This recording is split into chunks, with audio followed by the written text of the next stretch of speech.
All right, guys. I decided that maybe it was a little bit confusing through email for you to understand kind of what I was talking about. So I'm just going to quick try and show you my setup here without a class. But so this is kind of my setup here. So I'll have my MacBook and my iPad set up, kind of next to each other.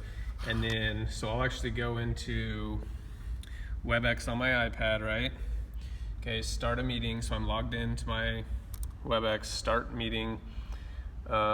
On the MacBook, I will do video on, okay, audio off, and then start meeting.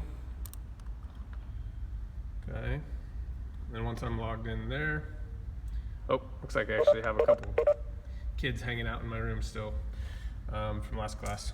And then I'll go over to my iPad, start meeting also logged in.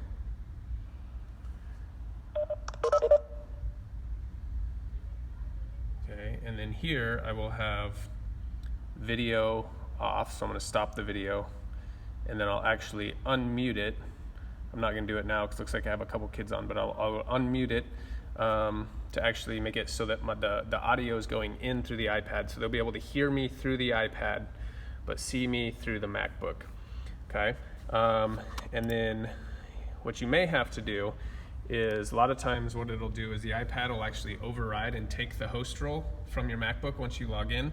So you'll have to go over to your MacBook here and you can click on participant and go reclaim host role.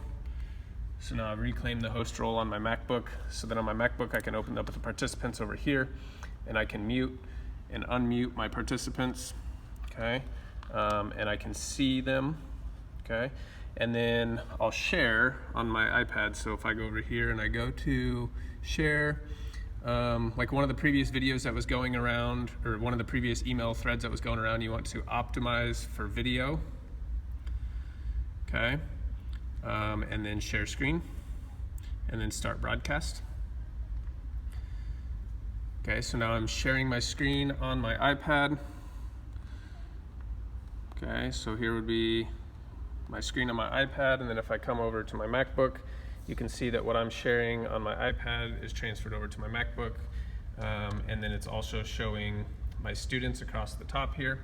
So I can then scroll across the top and see what my students are doing as my videos are playing. So let's just say if I go in to Monday, which is today, and go down and play a video.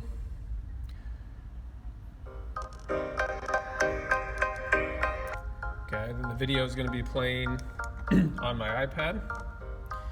The students will be able to hear the sound, because it's basically the sound's going to come out through the iPad and then go right back into the mic on the iPad, so it goes to the student devices. So this is kind of my setup. And then while my video is playing, I can go and mess around up here. I can mute and unmute participants. I can see who's logged on.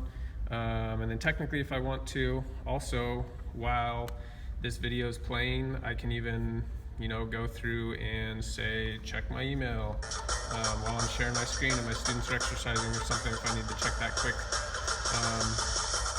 So yeah, that's pretty much how I have my setup. If you have any questions, you can reach out to me, and hopefully I can help you answer. Hopefully this will help solve some of your issues that I was having, which my biggest issue was my MacBook continued to crash and freeze when I was trying to share videos. So this has kind of solved that for me. Thanks.